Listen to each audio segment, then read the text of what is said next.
सर्वांनी कृपया व्यासपीठावर यायचं.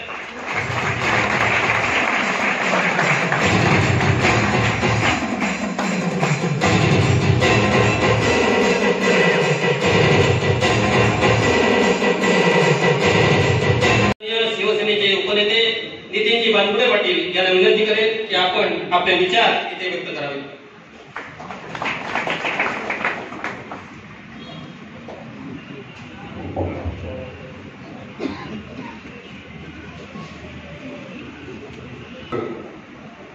माणसानं आयुष्यात कुठलाच भ्रष्टाचार करू नये, पण त्यातल्या त्यात वेळेचा भ्रष्टाचार तर अजिबातच करू नये.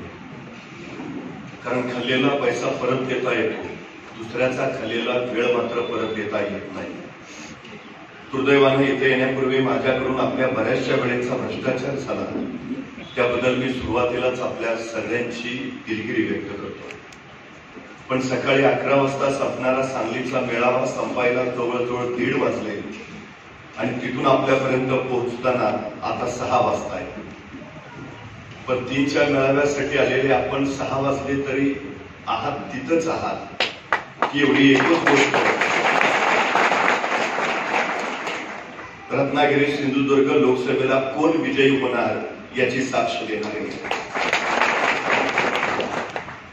महाराष्ट्राचं कुलदैवत छत्रपती शिवाजी महाराज, वंदनीय हिंदुहृदय सम्राट शिवसेना प्रमुख बाळासाहेब ठाकरे, महाराष्ट्राचे कुटुंब प्रमुख तथा शिवसेना पक्षप्रमुख आदरणीय उद्धवसाहेब ठाकरे,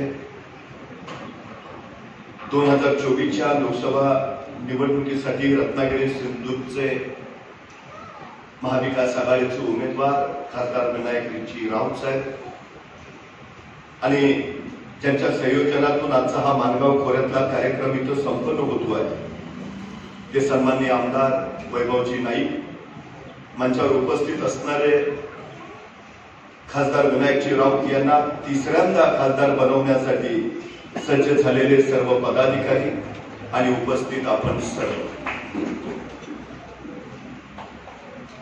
कोकणाला खरं तर परशुरामांची भूमी आम्ही मानतो. कोकण निसर्ग सौंदर्यानं नटलेला आहे. तब्बल 720 किलोमीटरची किनारपट्टी लाभलेला हा कोकण या देशाच्या भूमीवरचा स्वर्ग मानायला हवा. हा कोकण बंदरांचा आहे, कोकण खाड्यांचा आहे, कोकण मंदिरांचा आहे, कोकण शिवप्रभूंच्या गडकिल्ल्याचा आहे, कोकण पराक्रमी महापुरुषांचा, संत महात्म्यांचा, साहित्यिकांचा आणि कलावंतांचा सुद्धा आहे. देशाचं राजकारण घडवणाऱ्या अनेक राजकारणी तत्वज्ञ विचारवंतांचा हा कोकण आहे. कोकणचा माणूस साधा भोळा जरी असला तरी योग्य वेळी योग्य पाऊल उचलणारा म्हणून त्याची सगळ्यात मोठी ख्याती आहे. खरं तर छत्रपती शिवाजी महाराजांच्या आयुष्यात त्यांना सगळ्यात आवडलेला प्रांत म्हणून कोकणचा उल्लेख होतो आणि शिवप्रभूंनी त्यांच्या आयुष्यात सगळ्यात जास्त काळ जर कुठं व्यतीत केला असेल तर तो कोकणामध्ये केला. ही सगळ्यात मोठी गोष्ट आहे.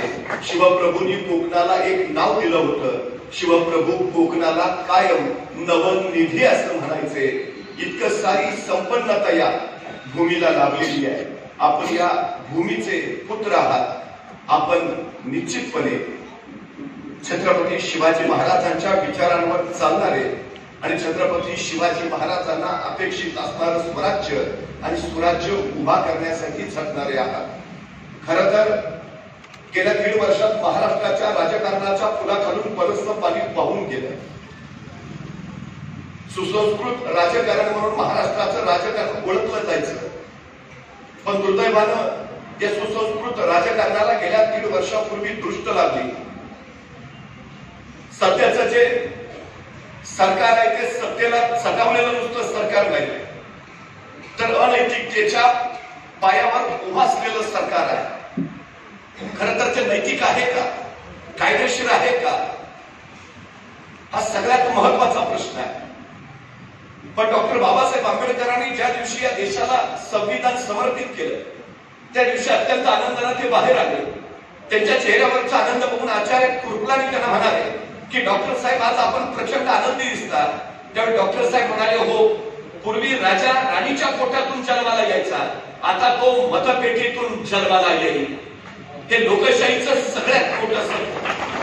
पण आचार्य कृपलानी त्याच्या पुढे म्हणाले, पण आपली लोक अडाणी आहेत, आपली लोक अज्ञानी आहेत, त्यांची मतं विकत सुद्धा घेतली जाऊ शकतात. डॉक्टर साहेब म्हणले, खरं आहे तुमचं, पण ज्या दिवशी इथल्या मतदाराला त्यांच्या मताची किंमत कळेल त्या दिवशी इथला मतदारच राजा असेल. ही सगळ्यात पण दुर्दैवानं या लोकशाहीची सुद्धा थट्टा रंगली गेली. काही कालखंडानंतर मतपेट्या पळवल्या जाऊ लागल्या, नंतर आमदार पळवले जाऊ लागले, आणि आता तर पक्षच पळवून येत आहे. ही सगळ्यात मोठी वस्तुस्थिती गेल्या 1.5 वर्षामध्ये आपण बघितली आहे. शिवसेना फोडली गेली, पण प्रश्न असा पडला की शिवसेना नेमकी फोडली तरी का? काय झालं नेमकं? खरं तर कोकणचा सगळा चक्रमणी मुंबईत असतो.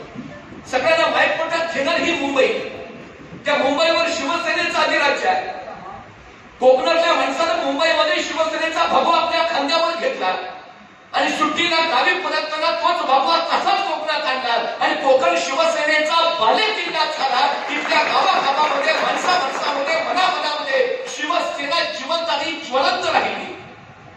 महाराष्ट्राच्या कानाकोपऱ्यापर्यंत पोहोचलेली शिवसेना ती फोडली का? आपण शांतपणे या सगळ्या गोष्टीचा विचार केला तर आपल्या लक्षात येईल, भाजपा शिवसेनेला संपू पाहत होती हे लक्षात आलं आणि पक्षप्रमुख उद्धवजी ठाकरे यांनी महाविकास आघाडीची स्थापना केली. महाविकास आघाडीचं सरकार इथं निर्माण झालं आणि मुख्यमंत्री म्हणून पक्षप्रमुख उद्धवजी ठाकरेंनी पहिला निर्णय घेतला तो शिवप्रभूंच्या रायगडाचं समर्थन करायचा. तर दुसरा निर्णय घेतला विना अट विना शर्त शेतकऱ्यांची 2 लाखाची कर्जमुक्ती करून त्यांचा 7-12 कोरा करण्याचा. ज्याचे वचन शिवसेनेने दिलं होतं त्या वचनावर काम करत शिवसेना पुढे जाऊ लागली. पण मधल्या काळात कोरोनासारख्या महामारीला संकट आलं. इतर राज्यामध्ये दंगेतून प्रयत्न वाहत जात असताना उद्धवजी ठाकरे यांनी महाराष्ट्र मात्र या सगळ्या संकटातून अलवारांनी सुखरूप बाहेर काढला आणि त्या काळात जेवढी सर्वेक्षणं झाली त्या सगळ्या सर्वेक्षणामध्ये देशातील सर्वोत्तम 5 मुख्यमंत्र्यांपैकी एक म्हणून उद्धवजी ठाकरे यांचा गौरव. पण कदाचित हेच मोठ्या दुःखात होतं का? पण एक गोष्ट आपण लक्षात घेतली पाहिजे, मुंबई या देशाची आर्थिक राजधानी आहे. या आर्थिक राजधानीवर आपला ताबा नाही याचा सल अनेकांच्या मनात होताच होता. मुंबईला केंद्रशासित करायचं आणि मुंबई कब्जात घ्यायची असा डावही अनेक वर्ष आखला जात होता. पण या सगळ्यामध्ये अडथळा होती ती शिवसेना होती. जोपर्यंत शिवसेना संपवत नाही तोपर्यंत आर्थिक राजधानी आमच्या ताब्यात हा त्यांचा सगळ्यात मोठा होरा होता.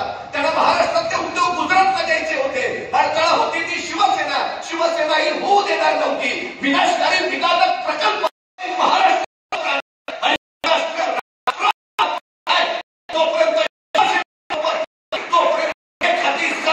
आणि सामर्थ्य आपल्या येत नाही हे त्यांच्या काहीही करू शिवसेना संपली पाहिजे यासाठी हे सगळे डाव आखले. पण शिवसेना संपवण्याचे यापूर्वीही अनेकांनी प्रयत्न केले. शिवसेना संपवणारे संपले, पण शिवसेना कशीच थांबू काय याचं कारण कोणतरी हिंदू हृदय सम्राट शिवसेना प्रमुख बाळासाहेब ठाकरेंच्या विचारांवर घडलेली ही शिवसैनिकांची फळी. उद्धवजी ठाकरेंच्या पाठीमागे ठामपणे उभा असणारी ही शिवसैनिकांची फळी. ही शिवसेना फोडली. खरं तर एका शायराने असं लिहिलं आहे, जब हमने हमारी पीठ में जितने खंजीर गाड़े थे उतने निकाले थे, तब समझ में आया जितने लोगों को हमने गले लगाया था उतने ही खंजीर हमें मिले. पाठीत खंजीर कोणी खुपसला ज्यांना आम्ही आपले म्हणून जवळ केलं होतं त्याने. मराठी माणसाला पराभूत करणं कठीणच, ते शक्यच नाही. मराठी माणसालाच मराठी माणसाच्या अंगावर सोडा म्हणजे मराठी माणसाला संपवता येतं. हा इतिहास इथं पुन्हा उजळला आमच्याच करणार. पण एक गोष्ट आपण लक्षात ठेवायला हवी, माणसं प्रचंड संतापली शिवसेना फुटल्यावर. त्याच्यानंतरच्या काळात पोट भरलं नाही तेच, मग राष्ट्रवादी फोडली, मग मात्र लोक उद्विग्न झाले आणि अनेकांनी सोशल मीडियावर त्यावेळी ट्रेंड चालवला, मतदान कार्ड विकणे आहे. पण ही लोकशाहीची सगळ्यात मोठी घातक असणारी गोष्ट. सर्वसामान्य नागरिकांमध्ये मतदार कार्ड विकणे आहे अशी उद्विग्न भावना निर्माण होणं ही सगळ्यात घातक गोष्ट.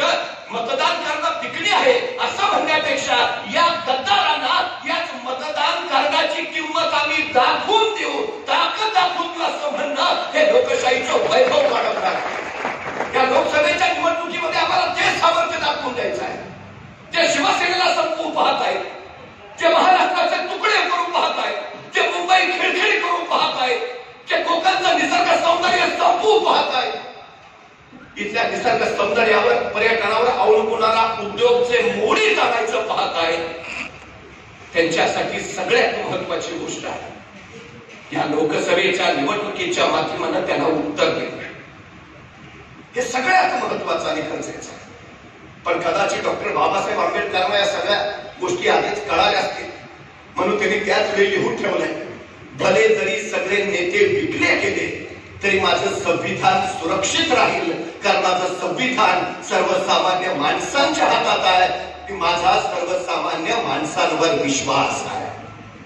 ही लोकसभेची निवडणूक नेत्यांची निवडणूक राहिलेलीच नाही, ही निवडणूक जनतेची निवडणूक झाली आहे. हे पहिला आपण लक्षात घ्यायला हवं. हे सगळ्यात महत्वाचं.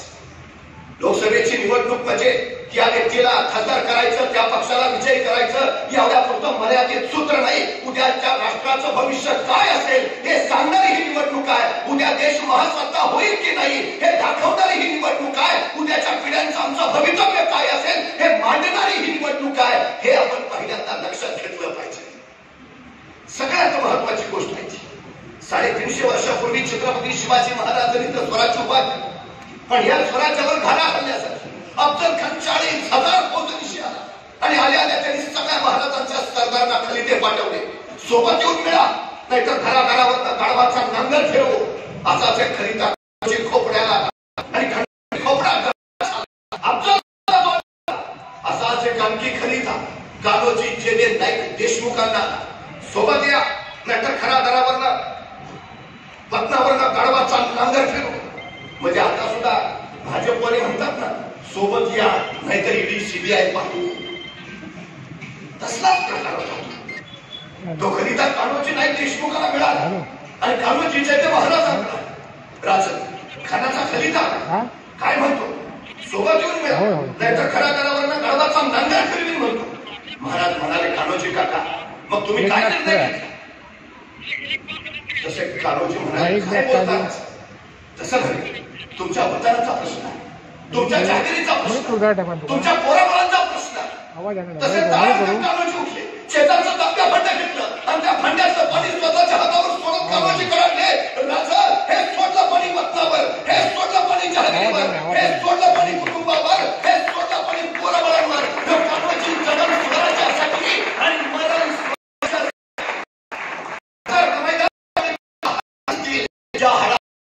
स्वराज्य आणि शिवराय शिवराय ऐकू येईल की हाड या कान्होजी जेने नाईक देशमुखाची असतील.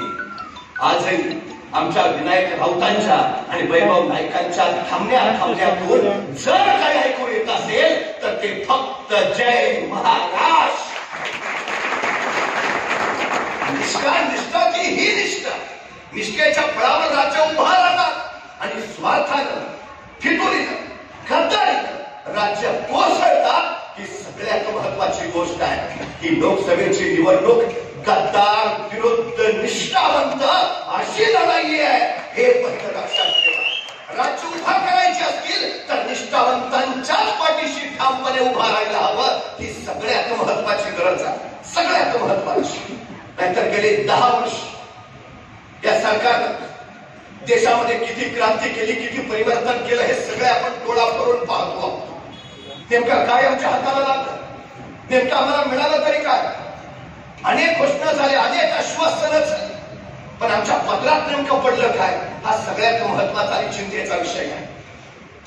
नाईक साहेब एक तरुण एका चौकात उभा राहून मोठमोठ्यानं बोलत होता, हे सरकार बिनकामाचं आहे, हे सरकार उपयोगाचं नाही, या सरकारनं महागाई वाढवली, या सरकारनं बेरोजगारी वाढवली, काही उपयोग नाही या सरकारचा.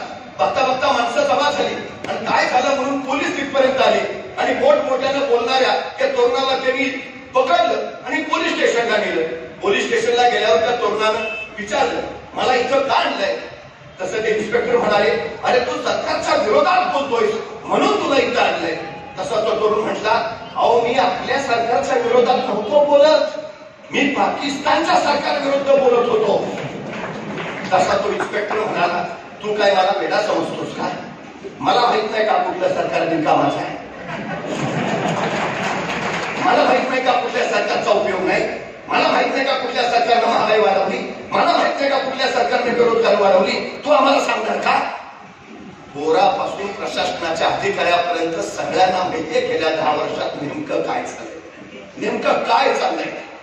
कधीतरी आम्ही शांतपणे या सगळ्या गोष्टींचा विचार करायला हवा. आज परिस्थिती काय आहे? कुठला घटक समाधानी आहे, कुठला घटक सुखी आहे? आता भारताचं सरासरी वय 28 वर्ष आहे. म्हणजे देशाची निम्मी लोकसंख्या 28 वर्षाच्या आत आहे आणि निम्मी लोकसंख्या 28 वर्षाच्या वर. 15 ते 18 या वयोगटामध्ये 10 कोटी मुलं आहेत.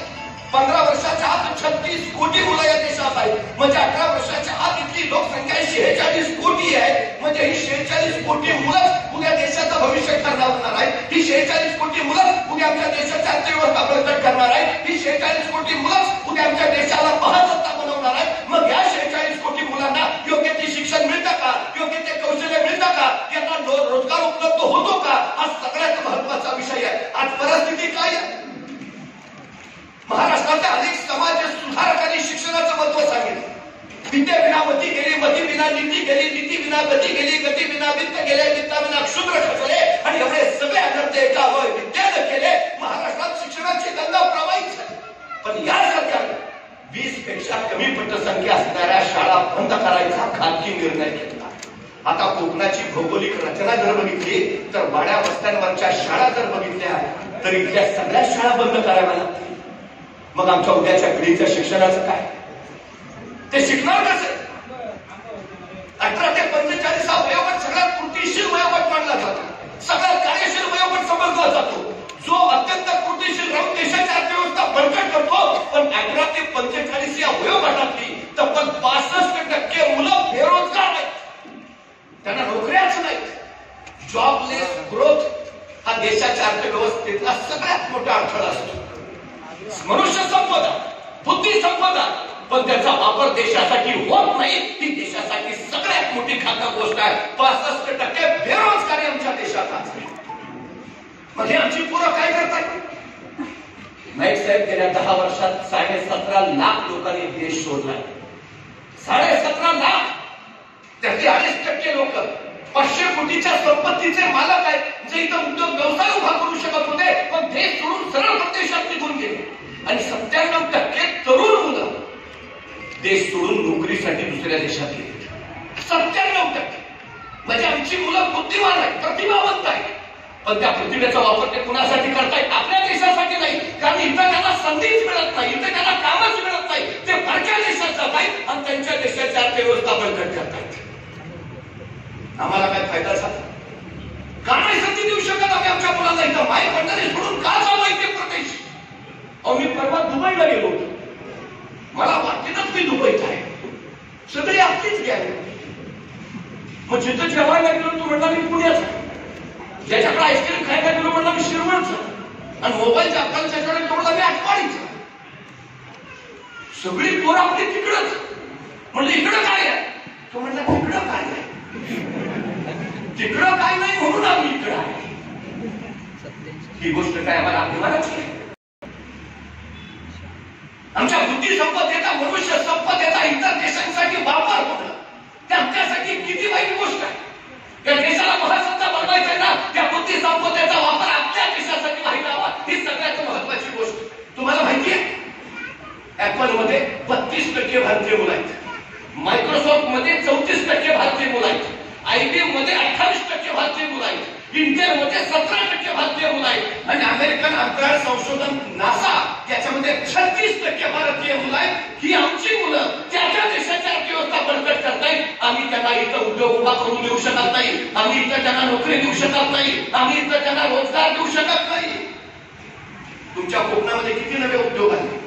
लघु उद्योग, आंब्यावर प्रक्रिया करणारे उद्योग, काजवर प्रक्रिया करणारे उद्योग, लघु उद्योग, मध्यम उद्योग, कुठे आहे आमची मुलं? कधीतरी या सगळ्या गोष्टीचा आम्ही विचार करायला हवा. सगळ्या गोष्टीचा 2036 साली हा देश बुद्धत्वाकडे वाटचाल करायला सुरुवात करेल. म्हणजे 2036 नंतर आज जे भारताचं सरासरी वय 28 वर्ष आहे ते वाढायला सुरुवात होईल. मग ते 30, 35, 40 असं होत जाईल. आणि मग एकदा ते वाढलं, हा देश एकदा वृद्धावस्थेकडे निघाला की हा देश परत कधीच महासत्ता होऊ शकत नाही. या देशाला महासत्ता बनवायचा असेल तर 2036 पर्यंतच आम्ही बनवू शकतो. आज 2024 आहे, म्हणजे आमच्या हातात फक्त 12 वर्ष आहे. या 12 वर्षाचा योग्य वापर जर आम्ही केला, आमच्या मुलांना संधी रोजगार दिला, तर हा देश महासत्ता होईल. हे लक्षात असू द्या. आणि भाजपा हे काही करू शकत नाही. पण या देशाला महासत्ता व्हायचं असेल तर भाजपचा पराभव झालाच पाहिजे, हे पहिलं लक्षात. ही सगळ्यात महत्वाची गरज आहे, सगळ्यात महत्वाची. सर्वसामान्य माणसाचे हाल तर वेगळेच आहेत. केवढी मोठी आश्वासना मला दाखवली. पेट्रोल 35 रुपये लिटर करतो, काय गॅरंटी? 2014 साली 64 रुपये लिटर पेट्रोल, आज 110 रुपये. प्रत्येक पेट्रोल पंपावर एक मोठा बोर्ड आहे, उज्ज्वला गॅस योजना. आमच्या शेजारी एक काकू होत्या, त्या म्हटल्या पूर्वी माझे पाय खूप दुखायचे, मला उठता बसताना प्रचंड त्रास व्हायचा, माझ्या गुडघ्यामध्ये प्रचंड वेदना व्हायच्या. नंतर मला उज्ज्वला गॅस योजनेबद्दल कळालं. मग मी त्या योजनेतून गॅस सिलेंडर घरी आणला. आता मी सिलेंडरवर बसून चुलीवर स्वयंपाक करते. बरोबर.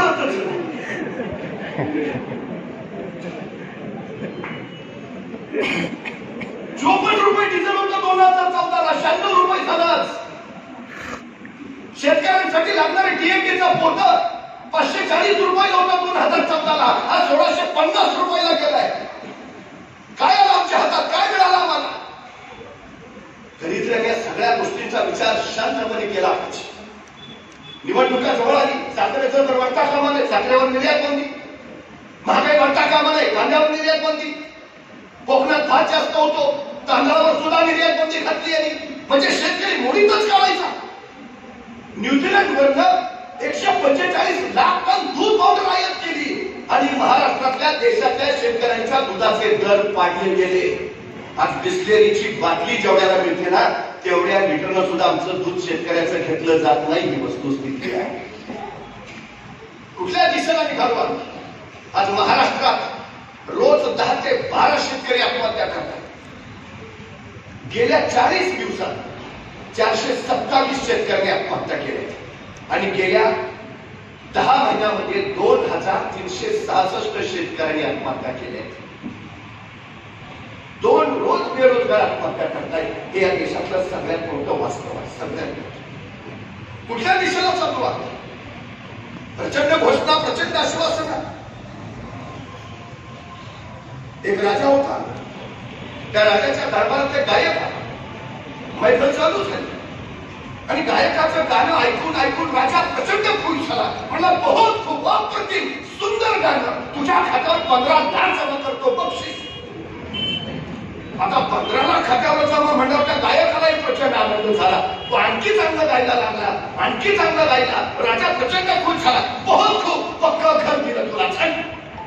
गायक आणखी खुश, उरत भरून आला त्याचा पक्क घर म्हटल्यावर. तो आणखी चांगलं गायला लागला. राजा म्हणला, अप्रतिम, तुझ्या मुलाला नोकरी दिली, सवालच घेतला. गायक आणखी खुश, म्हणला सगळं आयुष्यच कामी लागलं. 15 लाख खात्यावर येणार, पक्क घर मिळणार, पोरांना नोकरी लागणार, संपला ना आयुष्याचा प्रश्न. गायक मैफल संपून घरी आला. बायकोला म्हणाला, आज राजाने माझं गाण्यावर खुश होत मला 15 लाख खात्यावर जमा करून सांगितलं, मला पक्के घर देतो म्हटले, तुमच्या मुलाला नोकरी देतो म्हटले. बायको म्हटली, बरं झालं बाई, आता अच्छे दिन येणार. दोघंही आनंदित. दिवस उलटत गेले. महिना झाला, 6 महिने झाले, वर्ष झालं, 2 वर्ष झालं, 3 वर्ष गेली, 4 वर्ष. ना 15 लाख खात्यावर आले, ना पक्क घर आलं, ना पोराला नोकरी मिळाली. एक दिवस बायको संतापली. नवरा म्हणली, उठा, पहिलं राजाकडे जायचं. 15 लाख खात्यावरचे, पक्क घर आणि पोरला नोकरी, सगळं घ्यायचं आणि मग घरात पाय ठेवायचा. आता काय पर्यायचं नव्हता.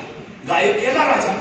राजाला म्हटलं, महाराज, 4 वर्षापूर्वी आपली गायनाची मैफल झालेली, माझं गाणं ऐकून तुम्ही प्रचंड खुश झाला.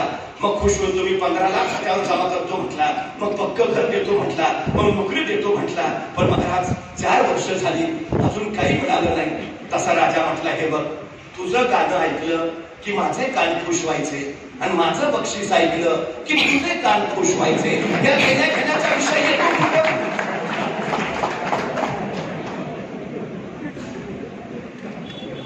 आमचं तरी दुसरं काय झालंय? त्यांनी घोषणा केल्या, आमचे कान खुश, आणि आम्ही मतं दिली, ते खुश. या देण्या घेण्याचा विषय येतो कुठं? काय परिस्थिती झाली आहे? काळाखंड परत आणण्याची गॅरंटी दिली होती, काय झालं त्या गॅरंटीचं?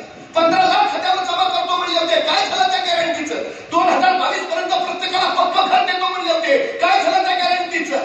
प्रत्येकाला वर्षी 2 कोटी रोजगार उपलब्ध करणार होते, काय झालं त्या गॅरंटीचं? अरबी समुद्रात छत्रपती शिवाजी महाराजांचं स्मारक उभारणार होते, काय झालं त्या गॅरंटीचं? इंदू मिल मध्ये डॉक्टर बाबासाहेब आंबेडकरांचं स्मारक उभा करणार होते, काय झालं त्या गॅरंटीचं? शेतकऱ्यांना हमी भाव देणार होते, काय झालं त्या गॅरंटीचं? शेतकऱ्यांचं उत्पन्न दुप्पट करणार होते, काय झालं त्या गॅरंटीचं? शेतकऱ्यांच्या आत्महत्या थांबवणार होते, काय झालं त्या गॅरंटीचं? काय झालं मेक इन इंडियाचं? काय झालं स्किल इंडियाचं? काय झालं स्मार्ट इंडियाचं? काय झालं आत्मनिर्भर भारताचं?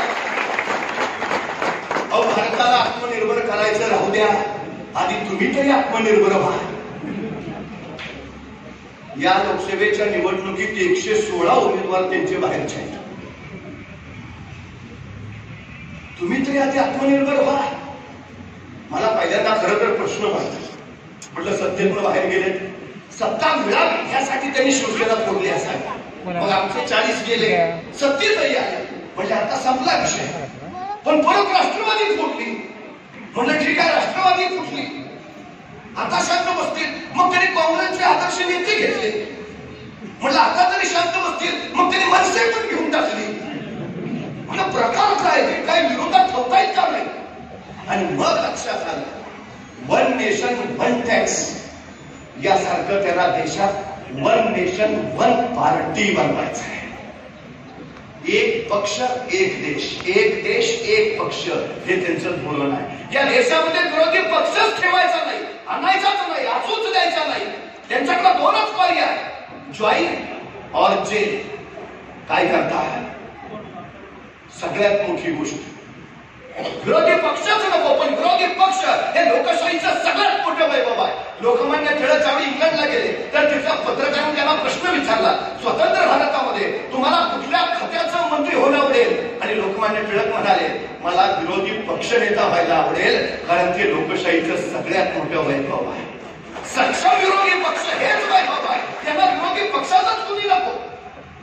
जे विरोधात बोलतील ते देशद्रोही, जे विरोधात बोलतील ते सरळ तुरुंगात जातील. नेमका काय प्रकार आहे? आम्ही राजकीय विरोधक आहे म्हणून देशात हुकुमशाही येते असं म्हणत नाही. परवा स्वीडन स्थित संस्थेने एक अहवाल प्रकाशित केला, व्हरायटी ऑफ डेमोक्रेसी, आणि त्याच्यामध्ये त्यांनी भारतीय लोकशाहीचं वर्णन करताना लिहिलं की भारतामध्ये इलेक्ट्रोक्रेसी आहे, म्हणजे निर्वाचित एकाधिकारशाही. एकाधिकारशाही आहे इथं, ही हुकुमशाहीची पहिली पायरी आहे. हुकुमशाहीकडे निघालो होतो आम्ही, हे आपण नाही, दुसऱ्या देशातले अभ्यास गट म्हणतायत. काय चाललंय? 146 खासदार एकाच वेळी निलंबित केले गेले आणि त्यांच्या अनुपस्थितीमध्ये आपल्याला हवी ती विधेयकं पास केली. 70 वर्षाच्या भारताच्या इतिहासात 146 खासदार निलंबित करायची पहिली वेळ. चंदीगडमध्ये महापौर पदाची निवडणूक झाली. निवडणूक निर्णय अधिकाऱ्यांना 6 मतच बाद करून टाकले. नशीब हे सगळं सीसीटीव्ही मध्ये शूट झालं. सुप्रीम कोर्टाने या घटनेवर लिहिलं, दिस इज मर्डर ऑफ डेमोक्रेसी, ही लोकशाहीची हत्या. कुठल्या दिशेला चालू आहे? या 2024च्या लोकसभेचा पहिला भाजपचा खासदार सुरतमध्ये बिनविरोध आला. काँग्रेसच्या उमेदवाराचा अर्ज बाद झाला, पण तो बाद झालेला काँग्रेसचा उमेदवार अजून बेपत्ता आहे. ही कुठली लोकशाही आहे? कुठल्या दिशेला चालू आम्ही? आम्ही कधीतरी शांतपणे या सगळ्या गोष्टींचा विचार केला पाहिजे. हे नेमकं कुठल्या दिशेला घेऊन चाललंय आहे? 70 वर्षात शेतकऱ्यांच्या कुठल्याही गोष्टीवर कर नव्हता. आता प्रत्येक गोष्टीवर 11% जीएसटी आहे. 11%. एका शेतकऱ्याला तरी खत लागतं. हे पहिल्यांदा लक्षात घ्या. आम्हाला या देशात जगातली सगळ्यात मोठी मानलेली लोकशाही आहे तशी अस्तित्वात ठेवायचं आहे. यासाठी आम्हाला या लोकसभेच्या निवडणुकीत मतदान करायचं आहे, हे आमच्या लक्षात असू द्या. बाकी फसव्या घोषणा अनेक होत्या, अनेक गोष्टी आहेत. जीएसटी लावला, उत्पन्न चौपट झालंय देशाचं. नाईक साहेब, मार्च महिन्याच्या नुसत्या जीएसटीचं उत्पन्न किती माहितीये? 1.78 लाख कोटी इतकं उत्पन्न वाढलं. 2014 साली या देशावर कर्ज होता 55 लाख कोटी. आज 2024 साली देशावर कर्ज किती माहितीये? 205 लाख कोटी. म्हणजे 10 वर्षात त्यांनी 150 लाख कोटी कर्ज काढलंय. म्हणजे आधी चौपट उत्पन्न, शिवाय 150 लाख कोटीचं कर्ज. मग या सगळ्यातला विकास कुठे आहे? इतका कर्ज काढलं तुम्ही, विकास कुठे आहे? तो दिसलाय? तुम्हाला काय वाटतं? एखादा छातीटोपपणे सांगा आपल्या डोक्यावर अजिबात कर्ज नाही. तुमचं नाही, पण सरकारनं तुमच्या डोक्यावर 1.5 लाखाचं कर्ज करून ठेवलेलं आहे. कर्जबाजार येणार. आंतरराष्ट्रीय नाणेनिधीनं धोक्याचा इशारा दिलाय. हे कर्ज जर असंच वाढत राहिलं तर ते जीडीपीच्या पुढे जाईल आणि देश दिवाळखोरीत येईल. हा आंतरराष्ट्रीय नाणेनिधीचा इशारा आहे. आम्ही लक्षात घेतलं पाहिजे आम्ही कुठे निघालो आहोत, आम्ही काय करतो आहोत. सजग नागरिक असणं हे लोकशाहीचं सगळ्यात मोठं सामर्थ्य आहे. आम्हाला ते सामर्थ्य उभा करायला हवं. ही सगळ्यात महत्वाची गोष्ट आपण लक्षात ठेवू. विकास विकास विकास 2014ला जयघोष झाला, पण 2024च्या लोकसभेच्या निवडणुकीत विकास हा शब्दच ऐकू येईना झाला. 10 वर्षात काय केलं ते सांगा मला. कुणी बोलतच नाही. मग नेमकं झालं काय 10 वर्षात? एक खेडेगाव, त्या खेडेगावाचे काय शेजारच्या गावातल्या शाळेत टाकलं. मुलींना शिकवायची पद्धतच नव्हती. मग आईनं विकासला सांगितलं होता येण्या जाण्यात वेळ घालवू नकोस, शाळेच्या गावातच राहा, इथंच बसून अभ्यास कर, बाकी कुठली काळजी करू नको, जेवणाचा डबा मी तुला रोज योजनेजवळ देत जाईल. मग विकास शाळेच्या गावातच राहिला. इकडे आई रोज सकाळी लवकर उठायची, विकाससाठी चांगल्या चुलाचा डबा तयार करायची. आणि विकाससाठी चांगल्या चुलाचा डबा तयार झाला की तो ती योजनेच्या हातात द्यायची आणि सांगायची जा विकासला लिहून दे. योजना तो डबा घ्यायची आणि चालत चालत विकासच्या शाळेच्या गावाकडे जायची. पण अर्ध्या वाटेत गेली की योजनेलाच भूक लागायची आणि मग विकाससाठी दिलेला डबा ती अर्ध्या रस्त्यात उघडायची. त्यातलं चांगलं चुंगलं काय असेल ते खाऊन घ्यायची आणि उरलेला राहिलेला डबा ती विकासला ठेवून द्यायची. आईला वाटलं वर्षभर एवढं विकासला आपण चांगलं चुंगलं खाऊ घातलंय, आता विकास कसा जाडजूड झालेला असला पाहिजे. पण वर्षाच्या शेवटी विकास घरी आला. विकास होता तेवढाच, योजना मात्र मधल्यामध्ये खाऊन ठेवली. 10 वर्षात काही नाही झालं. इथं नुसती योजना फुगली. विकास आहे तेवढाच आहे हे पहिलं आपण लक्षात ठेवायला. सगळ्यात महत्वाची गोष्ट याने घोषणा दिल्या बेटी बचाव बेटी पढाव. त्या मणिपूरमध्ये 2 विवस्त्र महिलांची थिट्ट काढण्यात का मणिपूर तुमच्या परिवारात येत नाही? मणिपूरची मुलगी तुमची बेटी असू शकत नाही? त्या महिला कुस्तीगिरांनी अनेक दिवस आंदोलन केलं, चिरडून टाकलं का तो तुमचा परिवार नाही? 2021 4 लाख महिला गायब झाल्या देशातल्या. 90,113 मुली 18 वर्षाच्या आपल्या गायब झाल्या. कुठे गेल्या? त्या तुमच्या बेटी नव्हत्या? बेटी बचाव म्हणताना तुम्ही पहिली प्रवेश घेणाऱ्या मुलींची संख्या होती 1,03,00,000. त्यापैकी 12वी किती पोहोचल्या? 20 लाख फक्त. म्हणजे पहिली ते 12वी या शिक्षण प्रवाहाच्या बाहेर मधल्यामध्ये किती बाहेर फेकल्या गेल्या? 83 लाख. 83 लाख मुली शिक्षणाच्या प्रवाहातच बाहेर. आणि तुम्ही सांगताय बेटी पढाव. अहो, महाराष्ट्रात बिअरच्या विक्रीत घट झाली की कशी वाढवायची म्हणून यांनी अभ्यासगट नेमला. पण 83 लाख मुली शिक्षणाच्या प्रवाहातून बाहेर पडल्या. त्यांना शिक्षण प्रवाहात कसं आणता येईल यासाठी मात्र कुठलाही अभ्यासगट नेमला गेला नाही. ही सगळ्यात मोठी वस्तुस्थिती आहे. कुठल्या दिशेला निघालो, कुठल्या दिशेला मी चाललो? इतिहास दुसऱ्यांदा संधी कधीच देत नाही असं म्हणतात, पण लोकसभा निवडणुकीच्या माध्यमाने आपल्याला ही संधी मिळाली. देशाचं सामर्थ्य राखायचं असेल, देशाच्या प्रत्येक नागरिकाला लोकशाहीचे सर्व अधिकार द्यायचे असतील तर आम्हाला मतदान करायलाच. खरं तर नागपूरमध्ये 54% मतदान, त्याचवेळी आदिवासी भागातल्या गडचिरोलीमध्ये 74% मतदान झालं. सुशिक्षित माणसं मतदानापासून लांब राहत आहेत. हे तुम्ही हुकुमशाहीला आमंत्रण देता. आपण मतदान करायला हवंच, पण मतदान करण्यासाठी प्रत्येक नागरिकाला बाहेर यायला हवं, त्याला मतदान केंद्रापर्यंत आणून त्याच्याकडून मतदान करून घ्यायला हवं, तर लोकशाहीचं सामर्थ्य टिकेल हे पहिल्यांदा लक्षात असू द्या. आणि 350 वर्षापूर्वी छत्रपती शिवाजी महाराजांनी आम्हाला महाराष्ट्र धर्म सांगितले. राष्ट्राचं रक्षण करणं हा आमचा महाराष्ट्र धर्म, सगळ्या जाती धर्माला सोबत घेऊन जाणं हा आमचा महाराष्ट्र धर्म. पण दुर्दैवानं आज दिशा वळवली जाते. पूर्वी शोध लागला, दगडावर दगड घासला की ठिणग्या उडतात, आणि मग आपलीचा शोध लागला. आता नवा शोध लागलाय, जातीवर जात घासली, धर्मावर धर्म घासला की ठिणग्या उडतात, मग आग पेटते आणि त्या आगीवर आपल्या सत्तेची पोळी भाजून घेता येते. सावध राहिला. शिवप्रभूंनी सांगितलेला महाराष्ट्र धर्म घेऊन आम्हाला पुढे जायला. 150 वर्ष इंग्रजांनी राज्य केलं, पण या हिंदुस्थानवर कब्जा मिळवताना इंग्रज असं नाही म्हटले आम्ही मोगलांकडनं हिंदुस्थान जिंकून घेतला. इंग्रज असं नाही म्हटले आम्ही गुजरात्यांकडनं हिंदुस्थान जिंकून घेतला. इंग्रज असं नाही म्हटले आम्ही तामिळींकडनं हिंदुस्थान जिंकून घेतला. इंग्रज असं म्हणाले आम्ही मराठ्यांकडनं म्हणजे महाराष्ट्राकडून हिंदुस्थान जिंकून घेतला. या हिंदुस्थानचं अखेरपर्यंत रक्षण करायची जबाबदारी महाराष्ट्राची आहे, आणि तो तर शिवप्रभूंनी दिलेला आम्हाला महाराष्ट्र धर्म आहे. वंदनीय हिंदुहृदय सम्राट शिवसेना प्रमुख बाळासाहेब ठाकरेंनी शिवसेनेच्या माध्यमानं तोच महाराष्ट्र धर्म चेतवला, पेटवला, इथल्या मराठी माणसाला अस्मिता आणि स्वाभिमान दिला. आज पुन्हा एका राष्ट्राला याच महाराष्ट्राची गरज आहे. यांच्या हुकुमशाहीला सुरुंग महाराष्ट्रातूनच लागेल, आणि तो शिवसेनाच लागेल हे लक्षात. महाराष्ट्र मेले, राष्ट्र मेले, मराठ्या विना राष्ट्र गाडानं चाले. खरा वीर वैरी पराधीनतेचा महाराष्ट्र आधार या भारताचा. महाराष्ट्राचं महाराष्ट्र पण टिकवायला हवं, तर राष्ट्राचं फलाट्य पण टिकेल. सध्या सगळ्यात महत्वाची जबाबदारी ही तुमच्या आमच्यावर. आज जर आम्ही सावध नाही झालो, या लोकसभेला जर आम्ही योग्य निर्णय नाही घेतला, तर मात्र उद्याची पिढी आम्हाला विचारेल, देश लुटला जात होता तेव्हा तुम्ही काय करत होता?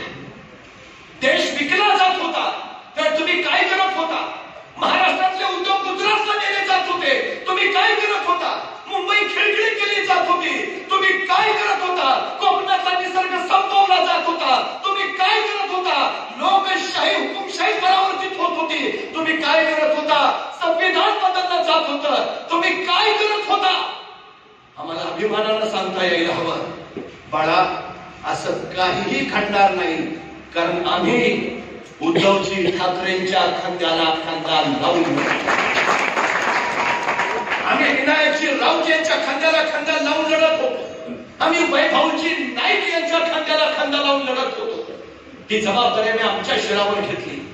हाच आमचा महाराष्ट्र धर्म. हा महाराष्ट्र धर्म चेतवूया, हा महाराष्ट्र धर्म वाढवूया.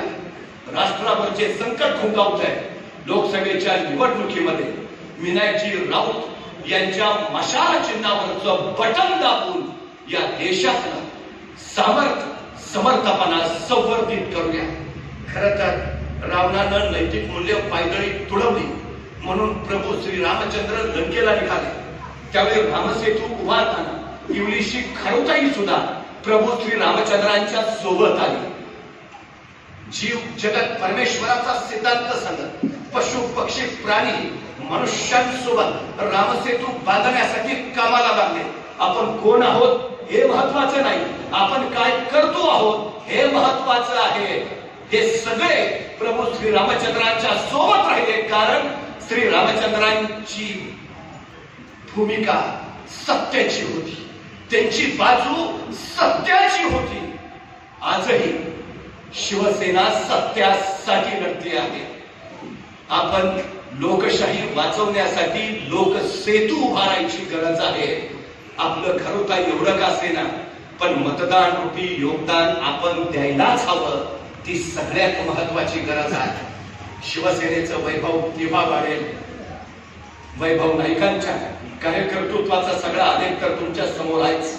मी नव्यानं काही सांगायची गरज नाही, पण अशा निष्ठावंत लढवाई यांची फौज महाराष्ट्राच्या पाठीशी ठामपणे उभा आहे. तेव्हा महाराष्ट्राचं महाराष्ट्र पण अभेद्य राहील हे निश्चित पुन्हा एकदा आपल्या सगळ्यांना विनंती करतो, खरं तर खासदार विनायकजी राऊत विजयी होणारच आहे. प्रश्न किती मताधिक्यानं एवढा फक्त विषय आहे. मला खात्री आहे देशात सर्वाधिक मतांना आपण त्याला विजयी करा. धन्यवाद.